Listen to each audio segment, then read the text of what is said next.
Hey, and welcome back to video number 2. We're going to talk about things that you should avoid doing in terms of using LinkedIn and other roadblocks that you will face. So it's good to get off on the right foot and kind of know what LinkedIn, does not like and what they do like, so that you can be as effective as possible in terms of, building those relationships and through that getting leads and so forth. So let's go ahead and get started here.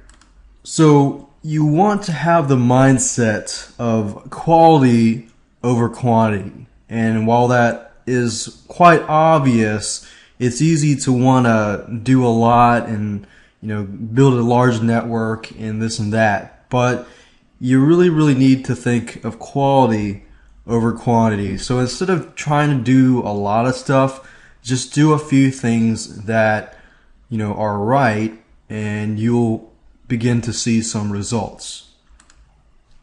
So obviously LinkedIn as a site, they want quality professionals. They don't just want people to join for the purpose of building a huge network.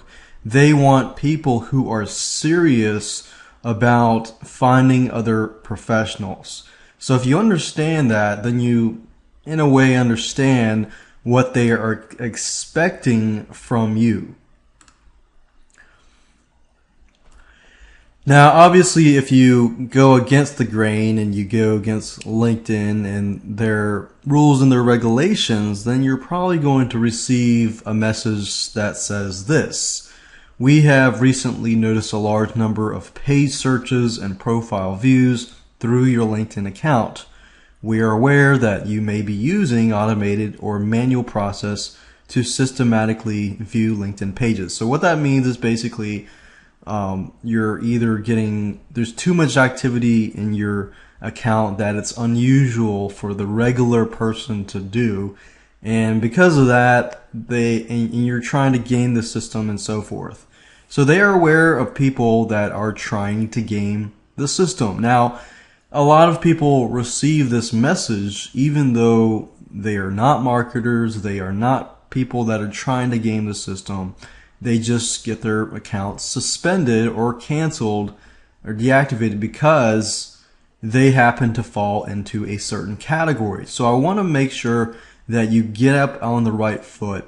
You may not be aware of these things, so that you definitely want to start out on a right foot. LinkedIn, they don't like accounts that have too much activity. So, think about the regular person probably spends an hour or so on LinkedIn, or an hour or so on Facebook. Now, if you're spending all day on LinkedIn and you're clicking here and there, and there's way too much activity, then LinkedIn might tag you and red flag you and say, oh, this person's unusual. Now, I'm not saying this happens all the time, but a majority of the time you'll find people complaining that, oh, they suspended me because too much activity, because of too different things and so forth. Too much activity, or even getting too many profile views. So you could be sending like traffic, automated traffic or whatever to your LinkedIn profile. So you want to do everything natural, just like you do Google or Facebook. Google traffic, and what they're looking for is they're looking for quality. So the same goes for LinkedIn as well. Different IPs for different profiles. For example, if you create 10 accounts on one IP, then there have been cases where LinkedIn has suspended all those accounts. So you want to make sure you look natural. You want to, protect your back by signing up just one account. You don't need multiple accounts. And another reason of getting this, deactivation or suspension of your account is if you send an invite to somebody and they don't know you, and they click on spam, or they click on like, I don't know this person, and you do this like 3 or more times, then LinkedIn will often suspend your account for that. So you want to make sure that you get quality leads and you actually talk to the person first and so forth.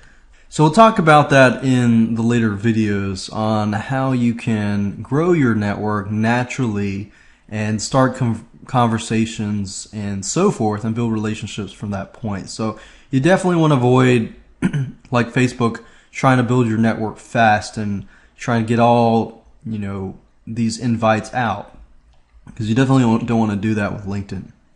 So things to avoid doing. Let me give you an actual list of things that you need to avoid doing. You don't want to send out too many invites to people that you don't know. So unless you make a connection with them first, don't send out invites. And I'm going to actually show you different ways where you don't have to send invites, and you can do specific strategies to get people to, become your friend. Because if too many clicks on the I do not know this person, your account will be suspended. So you definitely want to avoid that. Photo.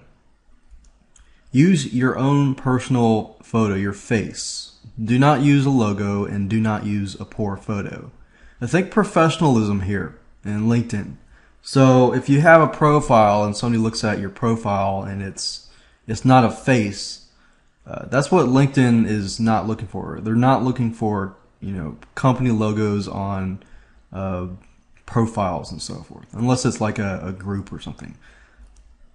Don't send out bulk messages to your LinkedIn connections. There are ways of getting invites and getting people in your network and so forth, but once they're in your network, don't send out bulk messages to them, because not only are you gonna piss them off, but they're gonna probably eventually click on spam on your message, and that will red flag LinkedIn. LinkedIn will suspend your account. So just don't do something that you wouldn't normally like receiving. Like, you probably don't like receiving bulk messages, spam, marketing messages about buying a product and so forth, unless it's like a personal invite and so forth.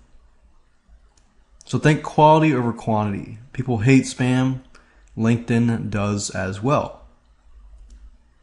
Don't have multiple accounts. And don't put your telephone number or email address in your public profile.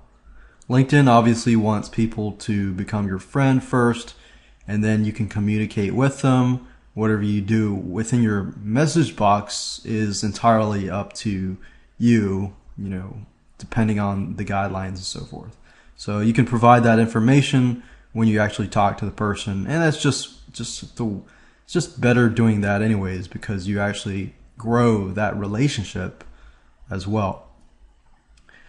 Now, I know these rules can be roadblocks for you because you're not necessarily used to so many of these rules and so forth, but you can actually use these rules to your advantage, and let me show you. For example, the rule that says don't send out too many invites to people that you don't know, and don't send bulk messages to your LinkedIn connections. It's all about changing your mindset. If you spam or send anyone a message that they don't want, you lower your quality. And there are ways to do it right without violating LinkedIn rules. For example, sending out invites.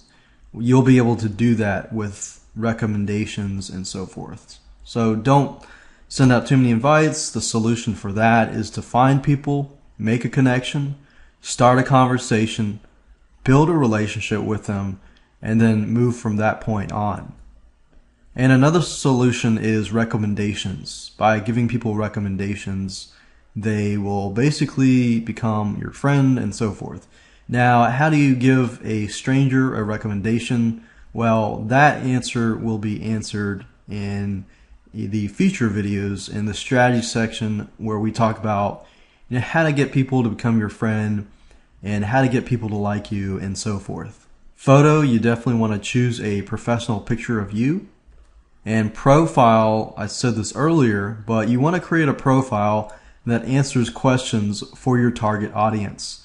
Different target audiences, different industries are different. So you need to understand your industry and you need to understand your audience so that you provide them with the information that they are looking for. So with that said, let's move on to video number 3, and we'll talk about how to create a profile that answers the questions that your target audience and target industry are looking for.